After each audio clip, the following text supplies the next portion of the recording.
Hi students, మనం రేపు first year exam అయిపోతున్నాం కదా, దానికి సంబంధించినటువంటి ఇంపార్టెంట్ 2 మార్క్స్ ప్రాబ్లమ్స్ అనేవి కొన్ని రాసామండి. ఇవి చాలా ఇంపార్టెంట్ క్వశ్చన్స్. వీటిని మనం ఒకసారి డిస్కస్ చేద్దామండి. ఫస్ట్ మనకు 14th క్వశ్చన్ అనేది రిలేషన్స్ ఉంది. రిలేషన్స్ నుండి ఒక క్వశ్చన్ కదండి, అది 14th క్వశ్చన్ వస్తుంది. దానిలో ఒక 4 ప్రాబ్లమ్స్ ఇచ్చామండి, చాలా ఇంపార్టెంట్ క్వశ్చన్స్. వీటి నుంచి రావడానికి అవకాశం ఉంది. ఓకేనండి, చూడండి, ఇవి రిలేషన్స్లో ఉన్నటువంటి ఇంపార్టెంట్ సమ్స్. ఓకేనండి, చూడండి ఒకసారి, ఇక్కడ డిస్ప్లేలో కనబడుతుంది మీకు.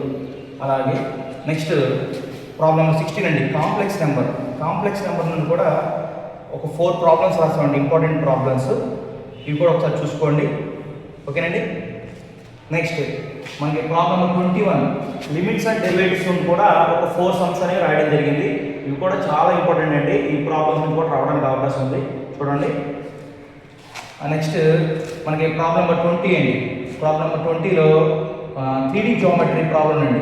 దాంట్లో ఈ ప్రాబ్లం చాలా ఇంపార్టెంట్, ఎక్కువసార్లు అడుగుతున్నటువంటి ప్రాబ్లం ఇది. దాని తర్వాత దీనిలోనే మనకి centroid of the triangle, centroid of the tetrahedron ఉందండి. నేను మెయిన్గా centroid of the triangle problem అనేది దానికి కనీసం ప్రాబ్లం ఒక రాయలేదని డల్లస్ పరంగా చెప్తున్నాం కాబట్టి కనీసం ఫార్ములానే అటెంప్ట్ చేయండి. అలాగే 4th ఒకటేసారి పారలెలోగ్రామ్ ఫార్ములా కూడా రాశానండి. ఓకేనండి, కాబట్టి 3D జియోమెట్రీలో తక్కువ ప్రాబ్లమ్స్ రాశాను. ఓకేనండి, నెక్స్ట్ ప్రాబ్లం నెంబర్ 17 అండి, పర్మిటేషన్ కాంబినేషన్స్లో కూడా ఒక 4 సమ్స్ రాశాను, బాగా ఇంపార్టెంట్ సమ్స్. ఇవి కూడా చూడండి, ఈ 4 సమ్స్. నెక్స్ట్ ప్రాబ్లం నెంబర్ 18 అన్నాను. ప్రాబ్లం నెంబర్ 18 అంటే బైనామియల్ థీరం నుంచి కూడా ఒక ప్రాబ్లమ్స్ రాశానండి.